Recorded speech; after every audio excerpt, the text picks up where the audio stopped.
I'm Cruz Devon, and welcome to This Gay Life. Today we have special guests with us from COHAB. We have Blaize Malone and Jim House, and I don't know if you remember COHAB from before, and maybe you stopped going, or maybe you haven't heard from them lately, but they're up and going, and they're definitely trying to get things accomplished. So let me go ahead and introduce my guest. Blaize, would you like to tell us a little bit about yourself? And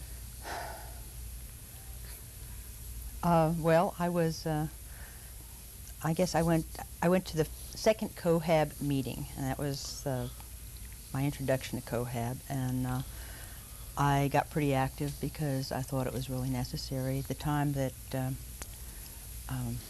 COHAB began was actually before the bias crime. I think people remember us for the bias crimes ordinance, but it really began in because of the Amendment Coalition organizing to put an anti-gay amendment on the ballot in the state of Missouri. And then shortly after we started to get organized, Paul Summers and or the bias crimes ordinance popped up, and then Paul Summers' group, of course, opposed it once it got passed by City Council. Jim, how long have you been in COHAB? In COHAB since the beginning of I was one of the first people to decide to set up the organization. Felt we needed something here to fight the religious right, basically. And like Blaize said, it was about a year and a half ago. In the very beginning, did you just, put out a call and say, hey, we need to do something? Well, there were a number of different people that wanted to do something, a number of different groups forming. There were 3 or 4 smaller groups, and I think we all just got together and decided to do it under one name, and ended up having a meeting, I believe, at the library, the Brentwood Library, and we ended up having quite a few people there. Although it was the Universal Unitarian Church was the first meeting, and there were like over 100 people. Well, that was there. the first official meeting. There were first a couple official of small COHAB meeting. meetings. Yeah, a couple small meetings before then. So it just kind of naturally evolved out of our need. Just exactly for people who may have not have heard of COHAB, what is COHAB? It's basically a human rights organization. It stands for Citizens Opposing Hatred and Bigotry. So it's not necessarily just all gay. It is anyone who's interested in fighting hatred and bigotry. You said when it first started, it was like about a year and a half ago. Can you kind of give us a brief history of what COHAB has done and what it's been doing?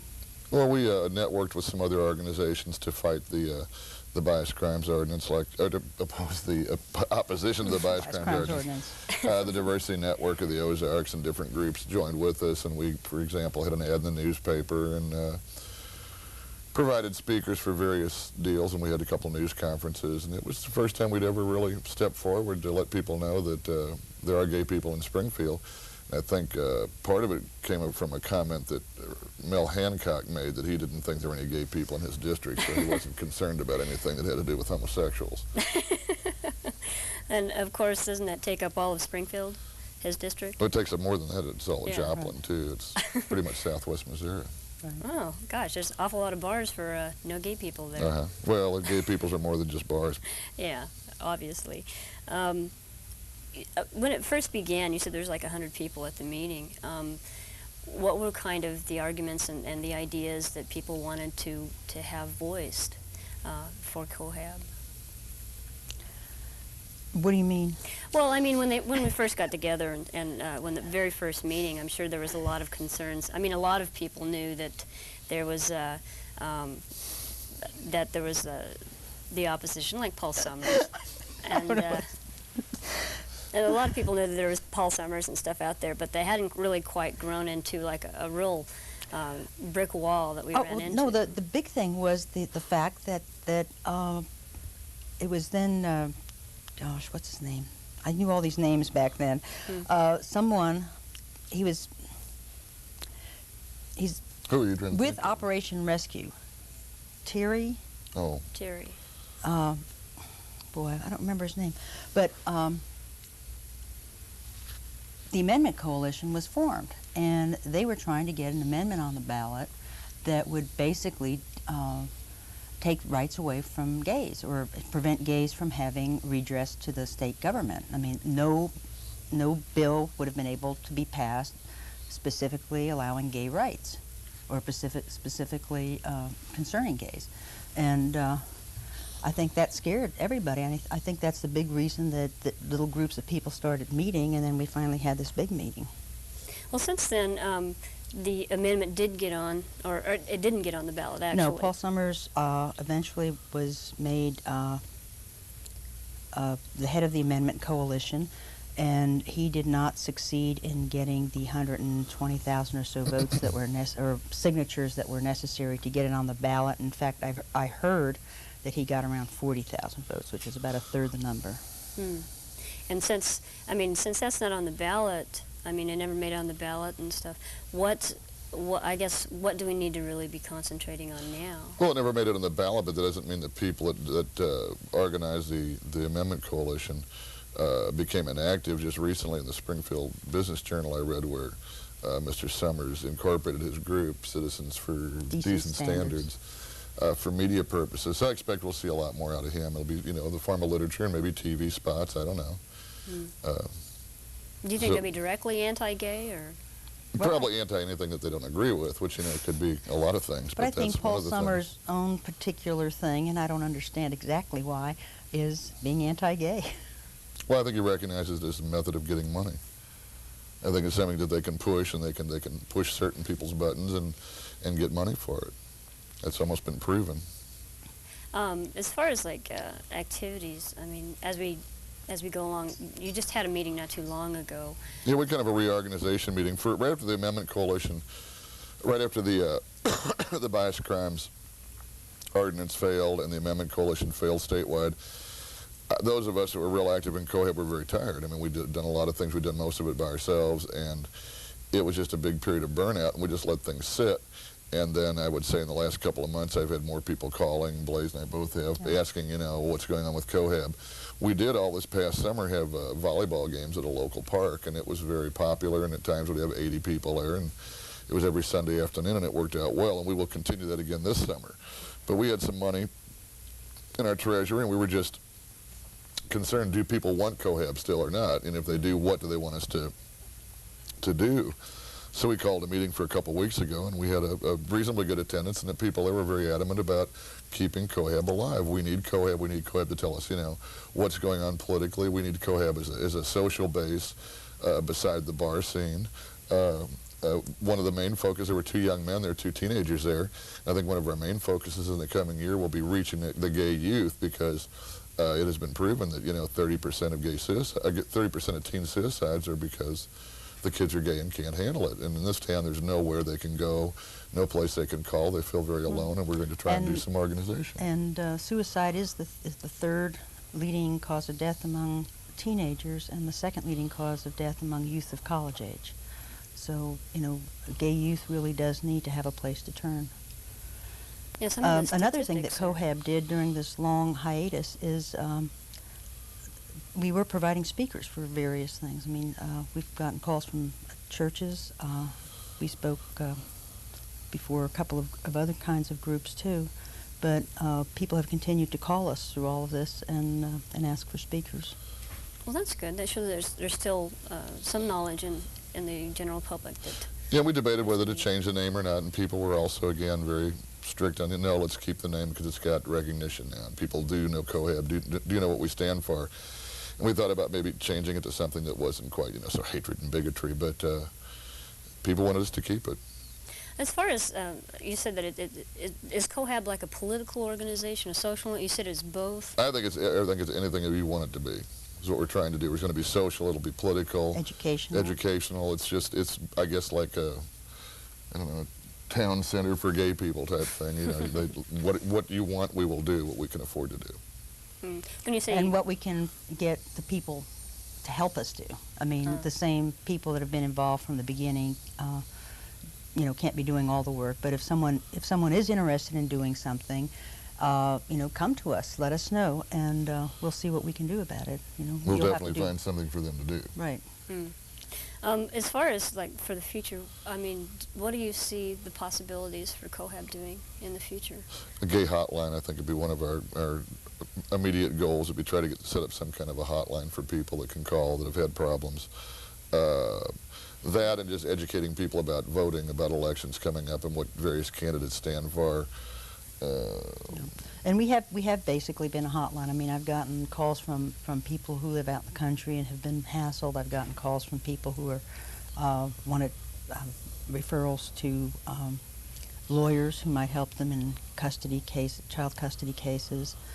We do get calls, from people who want to know where to turn to. That is one area I think that we really need is we need to find some attorneys here in this area that are willing to take on gay clients, because I think that's probably what I get most phone calls about, and Blaize is the same way. Yeah. She refers them on to me, so we're probably getting double calls, but that seems to be a problem with the child custody rights and when someone is getting a divorce, and even sometimes when same-sex couples are splitting up. They need to know, they need to have some legal advice. That'd be something to work on. You said there was a pretty good turnout at the last meeting. Did it seem like there was a lot of people willing to go ahead and put in some volunteer time? Oh, I think so. There were some new faces. There's some new people that are fairly prominent in the community, and I was glad to see them, and they were very adamant about COHAB continuing. And I think that was real good, because it was a group that we really hadn't heard from before. As far as, like you said, if money available, I know you're having a fundraiser coming up here pretty soon. You want to tell us a little bit about that? Well, the church lady will be there, of course. She handles most of our auctions. And the Littlest Lesbian will be there. And she helps. And would you like to tell the rest of it? No. Oh, okay. It'll be held at the Black Forest Inn on South Campbell. We don't have I think between 7:30 and 8 is the time zone we set, because the Black Forest serves dinners. I think they're going to have some specials that night, and we have not gotten the details from the Black Forest yet, but they'll probably have some dinner specials specifically for people at the auction, and we will try not to interfere with their major dinner hour and just go into the auction probably around 8 o'clock. Last time with the auction, we raised quite a bit of money, and there were some really interesting gifts, so some really different items are up for auction. Yes, and we would like everyone to go through their closets and pick out things you don't need, and particularly if they are tacky or funny. Not necessarily clothing. Not necessarily clothing, no. I mean... storage areas. Go through your storage areas. Yeah, go through your storage areas. What were some of the things that were auctioned off last time? Well, there was telling you about that old lady that did send some stuff in. Oh, the most touching thing was about a week before the auction, an older woman, I mean, from the description, I never saw her, but she was in her early 80s, and she had to be in Springfield for a doctor's appointment or something, and she dropped a paper sack off at the Peanut Gallery, which was where it was held, and there was this wonderful note on the bag that said the mixer didn't work, and there was something else that didn't work, but if somebody could fix them up, maybe it could get some money for the cause. And she was sorry she couldn't be there, but she couldn't see to drive at night. And it was just touching. But the stuff in the bag, I think, there were about 3 or 4 things, and they went for $5 a piece, just because of the note. I mean, it was... You bought a real tacky item, if I remember right. Oh, right. yes. In fact, I lit it up for some friends last night that needed a laugh. It was made by the church lady at the Sheltered Workshop, and it consists of this beautiful basket filled with pine cones and little Christmas tree lights arranged artistically within the pine cones, and a beautiful bow. The whole thing has been spray painted, shades of blue and with some gold highlights, and it is just wonderful. And anytime anybody needs some endorphins, I plug it in, and it's good for a laugh. I plug it in whenever people are coming over for dinner, too. Everybody comments on it when they see it. And there were some very serious items, some neat items, too, that I, for example, bought a cigarette holder from the Stark Club in New York from the 40s or something. Was it New York or L.A.? It was New York. New York. And it supposedly belonged to James Cagney's daughter. And it was a very interesting thing. With a verification letter. It's a verification letter, right. So it was real interesting. And there were some little portable radios, and there were some nice items. It wasn't all just joke items, a lot of good items. There were a lot of T-shirts. T-shirts, and I remember it went on for a long time, and everybody got to buy all kinds of stuff. It was quite good. Yeah. What day is that going to be? It'll be Sunday, March 19th. It'll be 2 days after, I believe, St. Pat's Day. Okay. So it'll be, I think it'll be a good weekend for everybody. So you can mark that on your calendar now. Mm-hmm. and it's going to be about 7:30 or 8. I'd say 7:30. They get there at 7:30. It'll probably start around 8. You said at the last meeting, you said youth were, some youth showed up, and that we need to start getting involved for that. Any ideas of ways that we could do that even before something is actually organized, like a number? I know I get calls. And right now I'm doing some, myself and this, one of the teenagers that was there, we're doing some background searches in other cities of similar to this size of what they have done and what they provide, and so I don't really want to say anything until I know what, you know, what our possibilities are. Well, and you know, it's a touchy area. Yeah. You know, and especially in this area, it's going to be really touchy. And I think we talked a little bit at the PFLAG group on Sunday, that a meeting Sunday, which is Parents and Friends of Lesbians and Gays, and we talked to them about possibly getting involved in that, because I think it would be good if those parents did get involved and help other children who maybe are being rejected by their parents. Maybe they could kind of act as surrogate parents for those people. And they were pretty receptive to that, so I think it might be, you might see a combination of several groups doing this. I mean, of course, the AIDS Project also has some concerns about gay youth also, because they're a hard group to reach with prevention messages, so there's no way to do it. You can't, you know, go out and talk specifically to them, so when you go out and talk, you have to talk pretty much, you know, broadly about all teenagers. But they're the ones that really, at this point, need to get the message, because a lot of them are going out and they're being sexually active with people they don't know anything about. That's kind of scary. It's very scary. The majority of people living with AIDS in this country were probably infected when they were teenagers. Oh, man. You have another meeting coming up soon, or are you going to be announcing that at the next auction? Yeah, we'll announce the next meeting date at the auction. We haven't really formulated that. It'll probably turn out to be in April, and then I think after that we'll go into summer mode. We'll probably do the volleyball and have a couple picnic-type things over the summer, where there'll also be a combination of meetings and volleyball. People who want to get involved, I mean, in between meetings and stuff, is there anything in particular that you really need people to be doing? Just being active, just being concerned about what we're doing, and expressing that. I think that's real important. Expressing it in what way? If they're on our mailing list, they can be informed that way. If not, they can let us know where they are and what their address is, so we can put them on our mailing list, and then we'll know what we need and what our needs are. And you know, look in your closets for something, or your drawers for something for the auction, and show up. I know what you're going to say there. It's like a loaded gun. Sometimes I am. I told you I was in a weird place today. Oh, man. When you said that a lot of people showed up for the volleyball, and that was like a really nice relief after working so hard on all the political things on the bias crime ordinance and all that. What were some of the comments people made? I mean, well, they loved it. It was something to do on Sunday afternoons, and it was getting people together away from the bars, and it was just and there were a lot of people there that don't go out, so it was a nice way to meet people. Was there other things going on besides that, or we just take volleyball? Food. No, just mainly volleyball. That was really, the summer was mainly volleyball. Volleyball, food, and fun. That's about all you need sometimes. Yeah. That and some fresh air. Well, is there some other things that you think you might be able to suggest to the community of ways of getting involved? I know there's been, I saw a letter not just recently of Paul Summers, who is the leader of Citizens for Decent Standards. What are some suggestions of people could do in the meantime, as well as augment joining COHAB?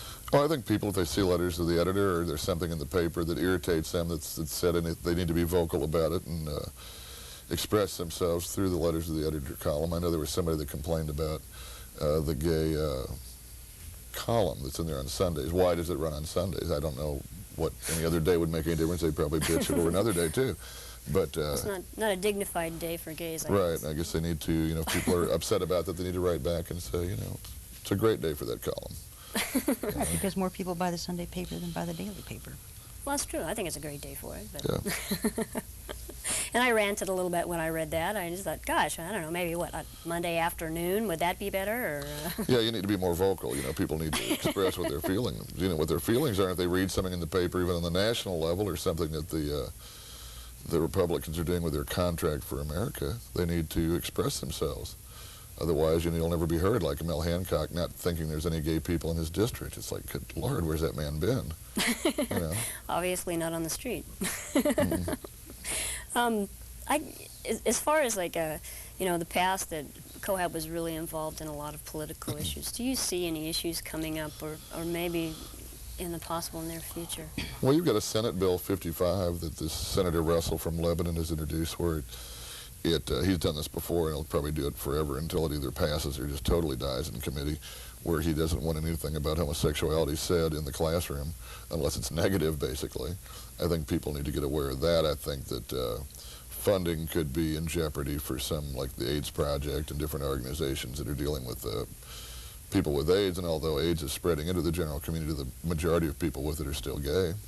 And if funds are cut off for that, there'll be a lot of people out in the streets with no help at all, and I think people need to get involved politically, writing letters or whatever. And I know from the past, I know there's Republicans that are also gay, which for some reason doesn't jive, but I know there's some out there. And those people really, if they're going to be Republicans, they need to get involved and get in that log cabin club that's a gay Republican organization and get their voice heard. Mm-hmm. Now they're going to be meeting in Cincinnati, having their big get-together. And if there's people that are serious about being Republicans, they need to get out there and say what they believe, and at least let them know that we're out here and that we're a group to reckon with. What are some other issues? I know for a while there was some concern about school boards and who is going to be elected to school boards, as far as like whether or not they would be carrying a secret agenda. That's awfully hard to tell on someone unless they slip up during a news conference, but most of the time those people don't like to talk about it. And I think what COHAB should probably do is send out questionnaires to different people that are running for different offices, asking them specifically for their views on certain subjects. And if you don't hear back from them, I almost take that as being a negative. Mm-hmm. You almost have to do that. They're not willing to talk about it. Yeah, because they don't want their agendas known. I mean, they're secret agendas. They don't want them known until they're in there, and then they can be vocal. And I think that can even go down to city council elections. I think we should all be aware of who's running for city council and who stands where. That's right. We just had the primaries for city council, and we do have an election coming up, I believe, in April. Mm-hmm. And of the people that are running, we know which ones voted for the bias crimes ordinance. Of the ones that are currently on the council. Of the ones that are currently on the council. Right. If somebody wants to go ahead and maybe get involved some way and possibly help either politically or with the auction or, I don't know, possibly with any other thing that needs some volunteer action, what's the best way to get a hold of somebody from COHAB? To call 869-0154, or what is the post office box number? 225. P.O. Box 225, I think it's 65801. Yeah, 801. Okay. Let us know. It'll be up on the screen here in a moment, but if you want to go ahead and get involved, it's really important. I mean, not to mention it's like extremely fun. I don't know if you've ever been to one of the auctions, or the auction, I guess we've only had one. No, there's been a couple of auctions. Has there been a couple of them? Yeah. Okay, just make sure you contact the number on the screen if you have any really weird stuff that you really want to get rid of for a very good cause. Let's not go too weird. Well, not too weird. But I think the weirder the better. Some of the stuff that went for some really good bucks there was really strange. So that works. That's true, but we need to mix it too. We don't want it all. Well, and plus there was the good stuff. That's right. As well. I mean, it's just amazing. The more stuff that we have to auction off, the better. And I'd like to remind again, that's going to be March 19th. Sunday evening. Yeah. As far as closing remarks, is there anything you'd like to say to encourage people to come out to COHAB?